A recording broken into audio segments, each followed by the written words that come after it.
ये पहचान होती है परिचित महाराज। कहाँ ध्यान है? हाँ, अच्छे लोगों की ये पहचान होती है, अपनी चीज को भी अपना नहीं बना बताते। और घमंडी व्यक्ति की ये पहचान होती है, अगर कुछ कर ले, थोड़ा सा मकान बना लिया, भैया ये मैंने बनाया है। थोड़े से बच्चे पढ़ा लिखा के काबिल हो गए तो भैया ये मैंने किया है।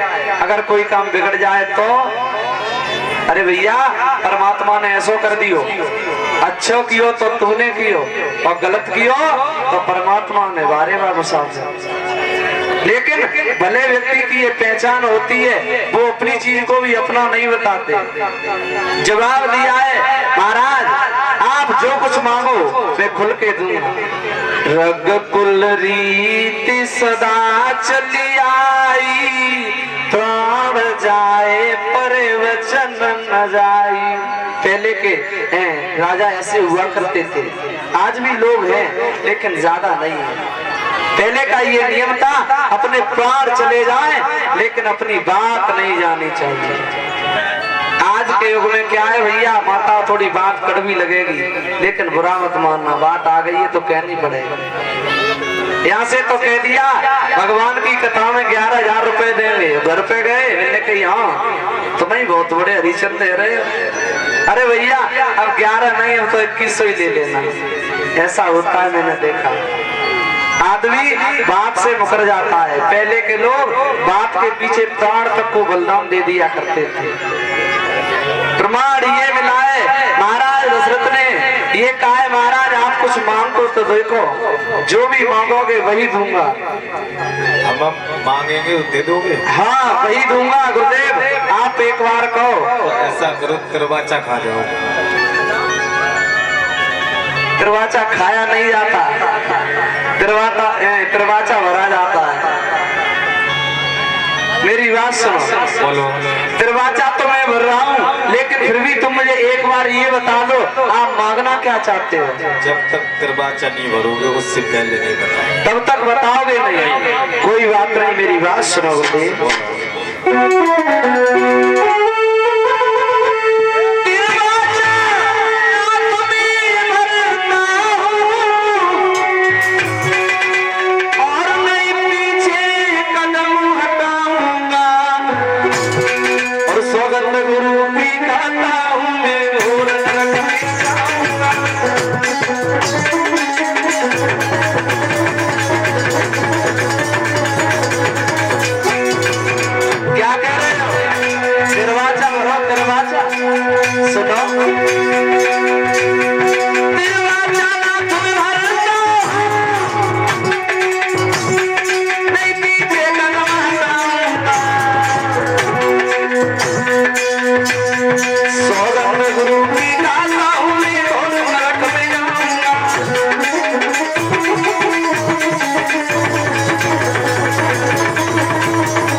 महाराज ने साफ साफ कह दिया, अगर मैं बात से मुकर जाऊं, ये मैं अपने गुरु की सौगंध खा के कहता हूं।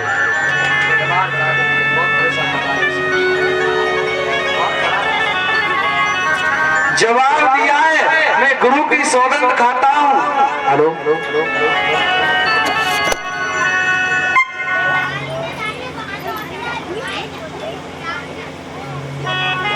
Hello hello hello hello hello, मैं गुरु की सौगंध खा के कहता हूँ, तिरवाचा भरता हूँ। अब आप हमें ये बताओ क्या मांगना चाहते हो? राजन, हाँ तिरवाचा तो खा गए हो, अगर तुमने पीछे भी कदम हटा दिया हाँ तो इसकी क्या जरूरत? कुछ मेरी बात सुनो, आप थोड़ा सोच रहे हो बोलने, आप मुझे ऐसा वैसा राजा समझ रहे हो। अरे मेरी प्राण चले जाए, मेरी जान चली जाए, लेकिन मैं बात से पीछे कभी नहीं हटूंगा। तो मांग लो, मांग लो, दिल खोल के मांगो। मांग लो, हाँ मांगो, मांग लो, हाँ मांगो। अपने राम और लक्ष्मण को। महाराज ये क्या कह रहे हो? ये क्या कह रहे हो? तुम चाहो ये सारा राजपाट ले जाओ, धन दौलत सब कुछ ले जाओ, लेकिन ये मत कहो कि राम को मांग लो। तो ऐसा करो फिर मनाई कर दो। महाराज तुमने तो चक्कर में डाल दिया। मैंने चौथे पन पर बच्चों को देखा था, मेरे प्राणों से प्यारे राम, तुमने राम को ही मांग लिया। क्यों माता, जब बच्चा छोटा होता है अगर वो कहीं चला जाए तो घर सुना सुना लगने लगता है। आज महाराज दशरथ कहने लगे, प्रभु चौथे पद में तो लाला रहे हो और वो भी तुम मांग के ले जा रहे हो, तो हम कैसे रहेंगे? तुम चाहो तो कुछ भी ले जाओ, सारा राजपाट ले जाओ, एक झोपड़ी डाल देना, उसमें रह लेंगे, लेकिन ये मत कहो कि राम को दे दो।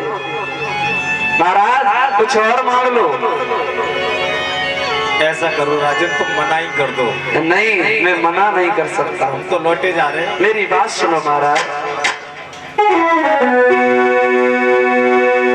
मेरे जीवन का दोनों सहारे मांगो, अवल मांग लो, मांग लो, अवल मांग लो, राम प्यारे मांगो, अवल मांग लो।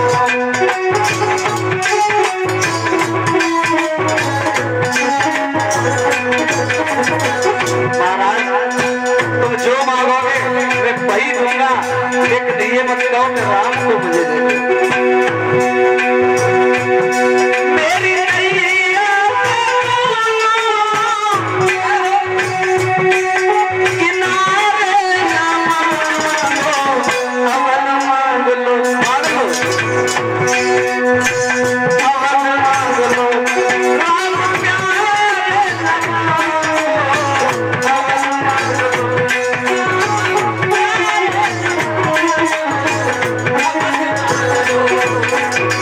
मेरी बात सुनो। छोटी छोटी मैया ना चल पाए,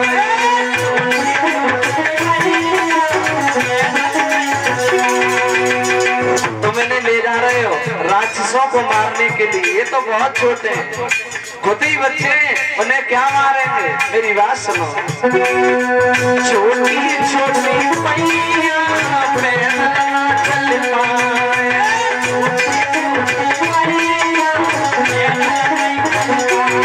अरे छोटी मैया ना चल पाए, छोटी अरे छोटी नरम कलैया धनवाना धर पाए।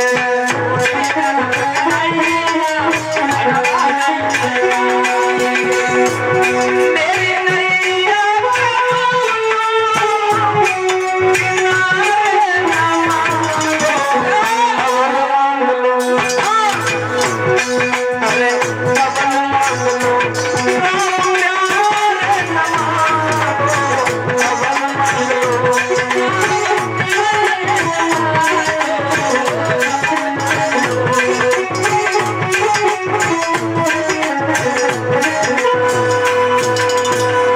अवध मांग लो। महाराज आप चाहो तो अवध जैसा राज ले जाओ, लेकिन ये मत कहो कि राम लक्ष्मण को दे दो। जवाब दिया है, अगर तुम देना चाहते हो दे दो, और नहीं देना चाहते हो मना कर दो। भैया जाने तैयार हो गए। प्रमाण ये मिलाए, भगवान राम और लक्ष्मण को महाराज दशरथ ने दिल पर पत्थर रख के दे दिया। एक बात कही है, गुरुदेव जब भी समय मिले इन बच्चों को मेरे पास लेकर आते रहना, मैं आता रहूंगा। जवाब दिया ठीक है, चले जाते हैं। इधर प्रमाण ये मिलाए, जनकपुरी की नगरिया में महाराज जनक के यहाँ एक बिटिया का जन्म हुआ है, जिसका नाम है सीता। सीता का जन्म हुआ है। एक दिन की बात है, मैया सुनैना के घर पे ना होने से महात्मा दधीच की पिनाक की हड्डी का बना हुआ धनुष सीता ने क्या किया है, झाड़ू लगा रही थी, उठाया है जब वो धनुष उठाया, महाराज दशरथ जनक देख रहे हैं।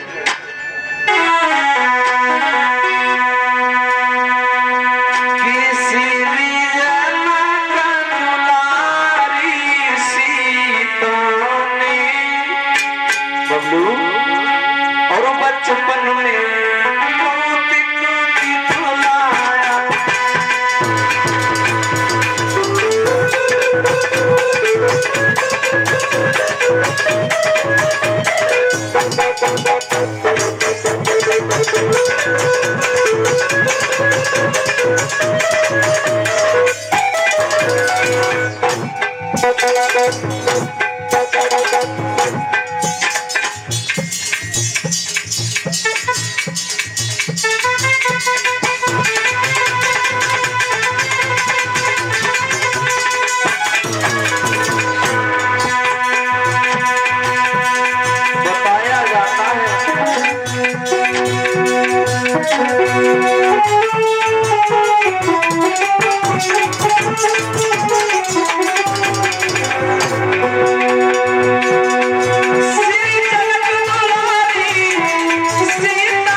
प्रमाण ये मिलाए जो जनक की नंदनी है सीता, उन्होंने क्या किया, धनुष को उठाया। जब धनुष को उठाया, महाराज दशरथ ने देखा, जनक ने देखा, सीता ने धनुष को उठाया है। दरबार में पहुंचकर आदेश कर दिया, श्री जनक दुलारी सीता ने बचपन में कौतिक दिखलाया, श्री शंकर जी का महाधनुष एक ही हाथ से उठा लिया।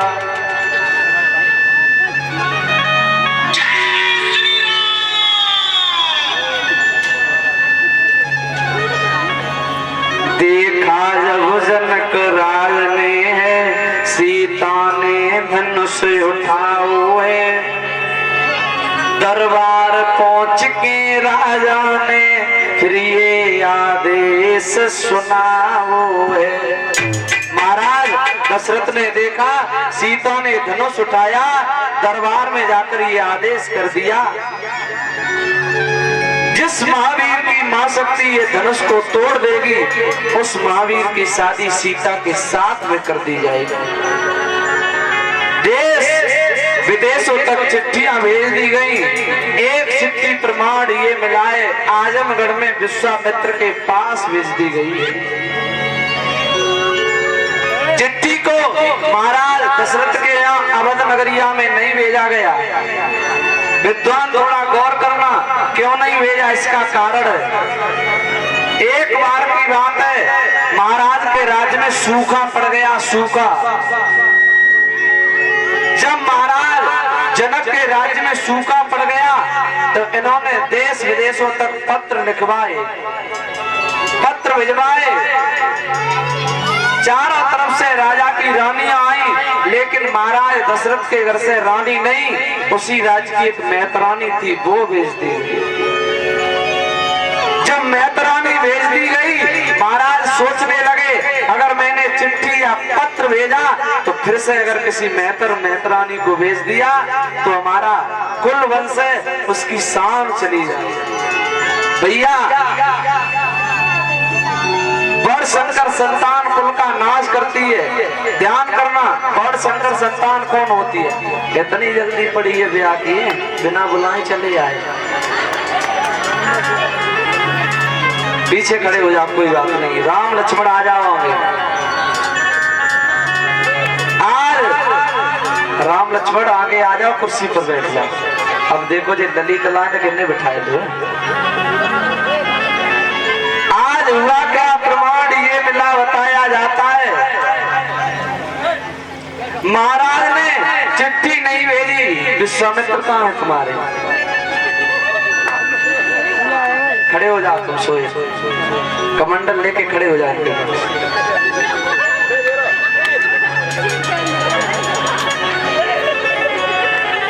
आज प्रमाण ये मिलाए बताया जाता है, कोई बात नहीं। विश्वामित्र के साथ में प्रभु श्री राम और लक्ष्मण जा रहे हैं। सामने जाकर के देखा है एक राक्षसी है, ताड़का नाम की राक्षसी आ रही है। विश्वामित्र को यज्ञ करने नहीं देती। विश्वामित्र ने राम से कहा, बेटा राम धनुष निकालो, इस ताड़का को मारो। राम ने हाथ जोड़ दिए, प्रभु ये क्या कह रहे हैं? मैं इसको मार नहीं सकता, ये अबला है, स्त्री पर हाथ नहीं उठाते। क्षत्रिय कभी स्त्री पर हाथ नहीं उठाते। एकदम से विश्वामित्र ने जवाब दिया, राम तुम्हें मालूम नहीं है, स्त्री तब तक स्त्री है जब तक वो स्त्री के रूप में। ये नारे नहीं नारंगी है, नारंगी नहीं वो रंगी है, और ढके तो पूरे कुल को ढके, और नाए नंगी की नंगी है। ये स्त्रियों का दोष हुआ करता है महाराज।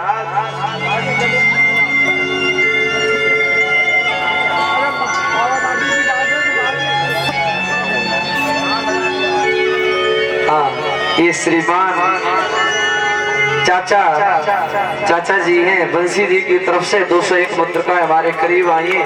इनके यहाँ पर भंडारे का प्रसाद है, इन्हीं के यहाँ पे जाना है सब लोगों को, ठीक है। हाँ, आज प्रमाण ये मिला, जवाब दिया, स्त्री तब तक स्त्री होती है जब वो स्त्री के स्वरूप में है, ये स्त्री नहीं है। एक काम करो, बाण निकालो और इसे मारो। प्रभु श्री राम ने देर नहीं की, ताड़का का वध किया है। आगे चल करके जब देखा है, स्वयंवर की खबर मिली है, चले प्रभु श्री राम, लक्ष्मण और विश्वामित्र। खड़े हो जाओ।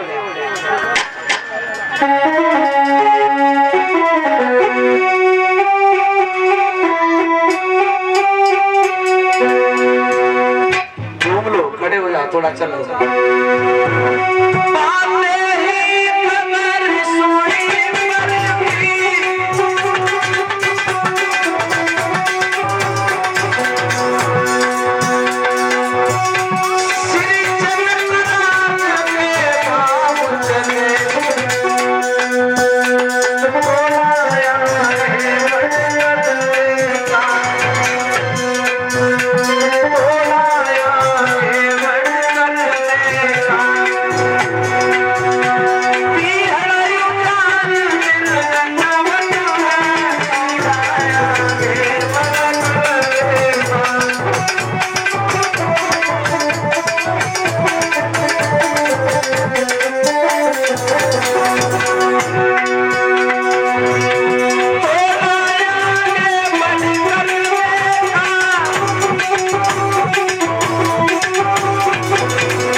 आगे बढ़ करके देखा है, एक उजड़ा हुआ वन है, न जिसमें माताओं पक्षी है न वृक्ष है। आज जब आगे बढ़े तो एक पत्थर की शिला पड़ी हुई है, शिला। प्रभु श्री राम ने सवाल कर दिया, गुरुदेव गुरुदेव बोलो, ये जो स्त्री है ये कौन है? ये हाँ, अहिल्या। अहिल्या ये पत्थर की कैसे हो गई? जवाब दिया, बेटा राम तुम्हें मालूम नहीं, एक बार की बात है, ये अहिल्या बहुत सुंदर थी, सर्वांग सुंदर। माता गौर करना, अब तुम्हारी कथा आ रही है। हाँ, अहिल्या सर्वांग सुंदर थी, छत पर लेटकर सो रही थी, लेकिन सर पर कोई पल्लू नहीं था, पहरा नहीं था। रात्रि के वक्त चंद्रमा का पहरा हुआ करता है। इंद्र ने देखा अहिल्या सर्वांग सुंदर है, चंद्रमा से कहा भैया इसके साथ में छल करो। स्त्री को दो बात का विशेष ध्यान रखना चाहिए, कभी भी खुले में सोए तो सर से पल्ला ना गिरे, मेरी बात गांठ बांध लेना। और कभी भी स्त्री को अपने बच्चे को पीठ देकर नहीं सोना चाहिए। मैया भवानी ने गणेश को पीठ दी तो उसका सर काट लिया गया। हथनी के बच्चे का सर काट लिया गया, हथनी पीठ लेके सो रही थी तो गणेश के लगाया गया। लेकिन कभी माताओं बच्चे को पीठ देकर नहीं सोना। आज प्रमाण ये मिला है, अहिल्या को जब देखा तो विश्वामित्र ने एक बात कही,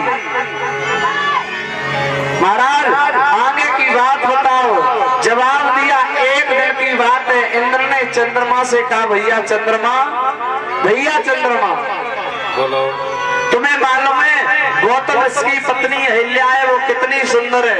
वो तो बहुत सुंदर है। क्यों? हमारी एक बात मानोगे? बोलो हम उसके साथ में छल करना चाहते हैं तो हमारा साथ दोगे क्या? हम नहीं देंगे तुम्हारा। भैया चंद्रमा, अगर तुम हमारा साथ नहीं दोगे तो हम तुम्हें श्राप दे देंगे। चंद्रमा ने श्राप के डर के कारण कह दिया, भैया हम साथ देंगे।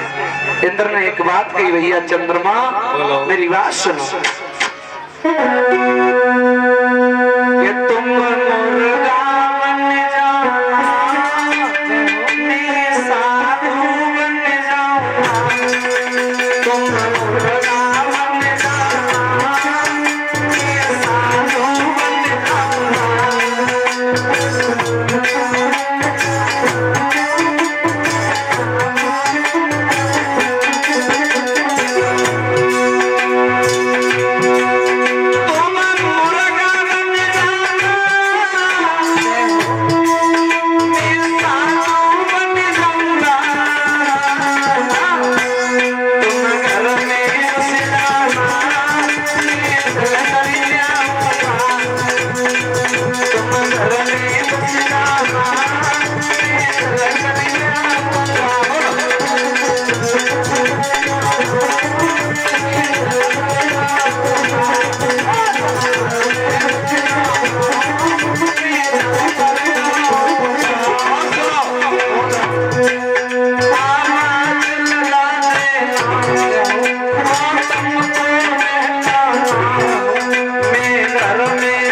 सुन रहे हो?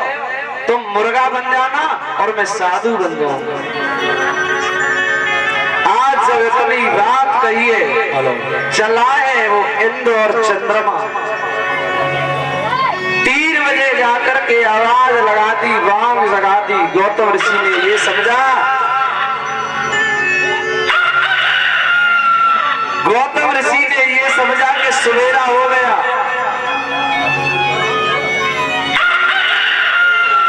उसी समय क्या किया, अपना कमंडल और धोती लेकर के चले हैं गंगा की तलहटी में स्नान करने के लिए। इधर जो चंद्रमा था, मौका देखकर घर में घुस गया। अहिल्या भी चरित्रहीन है माता, स्त्री के पास चरित्र के अलावा और कोई गहना नहीं है। अगर ये भी बिगड़ जाए तो फिर उसके पास लज्जा का कोई गहना नहीं रहता। माता मेरी कथा से ज्यादा नहीं, इतना ही सीख लेना। अपने पति को छोड़कर पराय पति से जो नेह लगाती है, अच्छा बताया ये जाता है अगले जन्म में रोना पड़ता है, बचपन में ही विधवा हो जाती है। मेरी बात पर गौर करना। अपने पति को छोड़ नारी दूसरे से नेह लगाती, हुए के विधवा पाला मन में जीवन भर दुख पाती। हुए के विधवा पाला मन में गौर से सुनना, ज्यादा नहीं सीखो तो इतना ही सीख लेना। एक एक बात स्पष्ट करूंगा। अपने पति को छोड़